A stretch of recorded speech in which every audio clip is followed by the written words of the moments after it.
ये सरकार नहीं चलेगी, नहीं चलेगी। आजम खान जी की बनवाई मोहम्मद अली जौहर यूनिवर्सिटी को गिराने की तैयारियां चल रही हैं।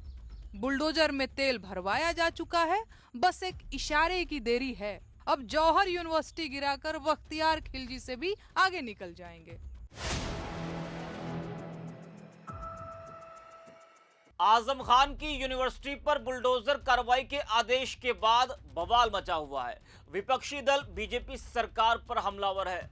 वहीं लोक गायिका नेहा सिंह राठौर ने भी अब आजम खान के समर्थन में एक बहुत बड़ा बयान दिया है। बीजेपी सरकार पर बड़ा हमला बोला है। इस वीडियो में हम इसी पर करेंगे बात।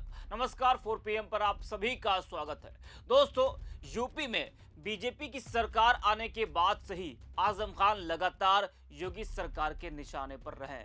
मुकदमे हुए, जेल हुई, संपत्तियों पर कार्रवाई हुई और अब उनकी बनाई मोहम्मद अली जौहर यूनिवर्सिटी पर बुलडोजर चलने जा रहा है। यानी आजम खान के खिलाफ कार्रवाई कोई नई बात नहीं है।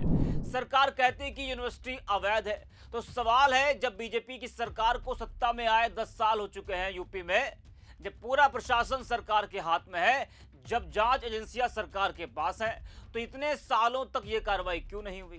क्या सरकार को 10 साल बाद पता चला कि यूनिवर्सिटी अवैध है, या फिर कार्रवाई की रफ्तार इसलिए बढ़ी क्योंकि अब यूपी चुनाव करीब है? क्योंकि मामला सिर्फ आजम खान का नहीं है। इस यूनिवर्सिटी में हजारों छात्र पढ़ते हैं, हजारों परिवारों की उम्मीदें जुड़ी हैं, छात्रों का भविष्य जुड़ा है। लेकिन सरकार का बुलडोजर अगर चला तो निशाना सिर्फ एक इमारत नहीं होगी, हजारों छात्रों के सपनों पर भी असर पड़ेगा। और इसी कार्रवाई के खिलाफ अब छात्र सड़क पर है, विपक्ष आवाज उठा रहा है, मुस्लिम संगठन आवाज उठा रहे हैं, समाजसेवी विरोध कर रहे हैं।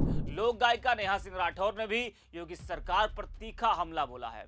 नेहा सिंह राठौर ने एक्स पर बयान जारी कर कहा कि आजम खान जी की बनाई मोहम्मद अली जौहर यूनिवर्सिटी को गिराने की तैयारियां चल रही हैं। बुलडोजर में तेल भरवाया जा चुका है, बस एक इशारे की देरी है। ये लोग राम मंदिर में चोरी करके सोमनाथ के लुटेरे महमूद गजनवी को पहले ही पछाड़ चुके हैं। अब जौहर यूनिवर्सिटी गिराकर बख्तियार खिलजी से भी आगे निकल जाएंगे। लेकिन क्यों? सरकार बख्तियार खिलजी के नक्शे कदम पर क्यों चल रही है? जरा आप भी सुनिए नेहा सिंह राठौर को।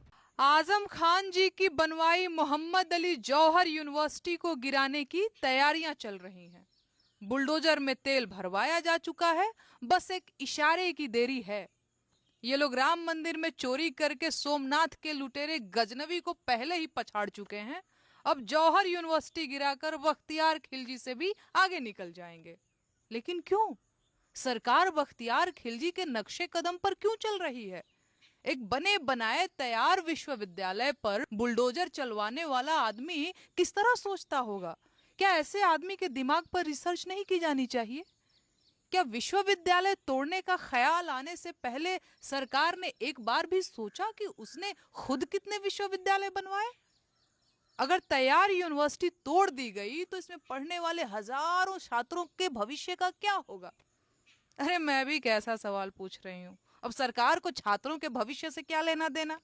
छात्रों का भविष्य तो उनके माँ बाप पहले ही बिगाड़ चुके हैं। भाजपा को वोट देने की कीमत तो चुकानी ही पड़ेगी। तो सुना आपने, नेहा सिंह राठौर ने योगी सरकार पर यह बड़ा हमला बोला है और जिस अंदाज में उन्होंने योगी सरकार के आदेश पर सवाल उठाए हैं वो अब चर्चा का विषय बन गया है। वैसे इस मुद्दे पर चाहे नेहा हो या कोई और, जो भी सवाल पूछ रहा है, जो भी आवाज उठा रहा है, तो सवाल भी बिल्कुल जायज है। अगर आजम खान के खिलाफ कोई मामला है, अगर यूनिवर्सिटी को लेकर कोई कानूनी विवाद है, तो कानून अपना काम करे। लेकिन हजारों छात्र जिनका आजम खान की राजनीति से कोई लेना देना नहीं है, जिनके परिवारों ने अपने बच्चों को पढ़ने के लिए यहाँ भेजा, उनका भविष्य इस कार्रवाई के बीच क्यों फंसाया जा रहा है? ये बड़ा सवाल है। अच्छा, यूनिवर्सिटी पर जो बुलडोजर कार्रवाई होने जा रही है, उसके पीछे का कारण नक्शा पास करवाए बिना निर्माण करवाना बताया गया है।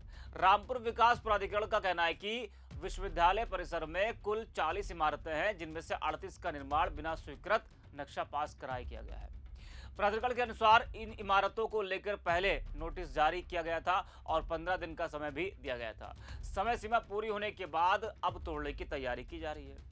कब चलेगा बुलडोजर? इस सवाल पर रामपुर के जिलाधिकारी अजय कुमार द्विवेदी ने मीडिया से बातचीत में कहा, तोड़ने से पहले 15 दिन का वक्त दिया जाता है ताकि खुद इसे गिरा दे। अगर ऐसा नहीं होता है तो प्रशासन उसे गिरा देगा। प्रशासन के इस आदेश के बाद बीते रोज आजम खान की पत्नी और पूर्व विधायक डॉक्टर तंजीम फातिमा यूनिवर्सिटी पहुंची थी और परिसर के अंदर मौजूद पुलिसकर्मियों को बाहर जाने का आदेश दिया था। मीडिया से बात करते हुए तंजीम फातिमा ने कहा था, हमें 15 दिन का समय दिया गया है, अभी हम और कुछ नहीं कहना चाहते हैं। माना जा रहा है कि आजम खान का परिवार इस आदेश के खिलाफ इलाहाबाद हाई कोर्ट का भी रुख कर सकता है। इस संभावना को ध्यान में रखते हुए रामपुर विकास प्राधिकरण ने इलाहाबाद हाई कोर्ट में कैविएट दाखिल की है। मतलब यह है कि अगर विश्वविद्यालय अदालत से राहत मांगता है तो अदालत पहले आरडीए का पक्ष सुने बिना कोई अंतरिम आदेश नहीं दे सकेगी। यानी सरकार ने सारे विकल्प निकाल लिए हैं कि आजम खान की यूनिवर्सिटी पर बुलडोजर चल रहा है तो चल रहा है। अब जिस तरीके से विपक्ष आवाज उठा रहा है, तमाम जो संगठन है वो सामने आ रहे हैं, छात्र सामने आ रहे हैं, तो क्या इसका असर सरकार पर पड़ता है और क्या योगी सरकार को अपना यह आदेश वापस लेना पड़ेगा? इस वीडियो में इतना है। रिपोर्ट पे आजम खान जी की बनवाई मोहम्मद अली जौहर यूनिवर्सिटी को गिराने की तैयारियां चल रही हैं। बुलडोजर में तेल भरवाया जा चुका है, बस एक इशारे की देरी है। ये लोग राम मंदिर में चोरी करके सोमनाथ के लुटेरे गजनवी को पहले ही पछाड़ चुके हैं। अब जौहर यूनिवर्सिटी गिराकर बख्तियार खिलजी से भी आगे निकल जाएंगे। लेकिन क्यों? सरकार बख्तियार खिलजी के नक्शे कदम पर क्यों चल रही है? एक बने बनाए तैयार विश्वविद्यालय पर बुलडोजर चलवाने वाला आदमी किस तरह सोचता होगा? क्या ऐसे आदमी के दिमाग पर रिसर्च नहीं की जानी चाहिए? क्या विश्वविद्यालय तोड़ने का ख्याल आने से पहले सरकार ने एक बार भी सोचा कि उसने खुद कितने विश्वविद्यालय बनवाए? अगर तैयार यूनिवर्सिटी तोड़ दी गई तो इसमें पढ़ने वाले हजारों छात्रों के भविष्य का क्या होगा? अरे मैं भी कैसा सवाल पूछ रही हूँ। अब सरकार को छात्रों के भविष्य से क्या लेना देना? छात्रों का भविष्य तो उनके माँ बाप पहले ही बिगाड़ चुके हैं। भाजपा को वोट देने की कीमत तो चुकानी ही पड़ेगी।